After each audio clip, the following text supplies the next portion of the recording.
How to Train Your Dragon, Toy Story 3, and now... What's this movie called again?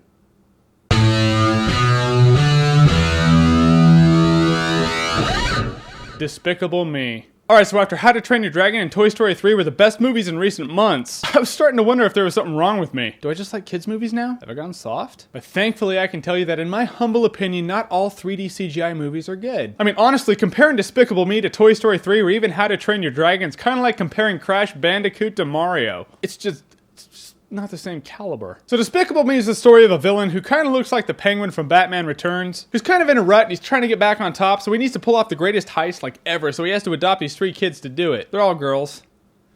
That's not creepy. And see, right now you're thinking, alright, it could be like The Incredibles, but from a villain's perspective, and it could have heart. Don't. I mean, honestly, I don't even think the movie knows what it wants to be about. I mean, is it about a villain rivalry between the main villain and another villain who looks like Bill Gates? A villain trying to steal the moon? A villain who adopts 3 kids and grows a heart? Or a long and mostly boring family movie with some funny parts wedged in? I mean, ultimately, it is all of those. Mostly the last one. I mean, movies are supposed to have layers and subplots. I get that. Otherwise, you'll just have one linear movie. But all the elements are supposed to mix well and seem like they're all part of one thing. This one does not. I mean, this movie kind of feels like what would happen if you put ice cream on a steak and topped it with guacamole. Great elements. Did not work well together. And I thought his little minions would be funny, but about the 9th time one punched another one, it just felt old. It felt like a second-rate Three Stooges episode, the CGI version featuring Ewoks on chemo, who just punch each other. That is the joke that they do. They punch each other. I mean, honestly, there's just not much else to say about the movie. The elements didn't mix, and I think kids are gonna fall asleep in this movie. Besides, there are better family movies out there in theaters right now. I mean, it does have a couple of touching moments and funny parts. I'll give the movie that. But there are enjoyable moments in everything, like the dentist's office. You know you like it when he gives you a sucker. But is it worth it?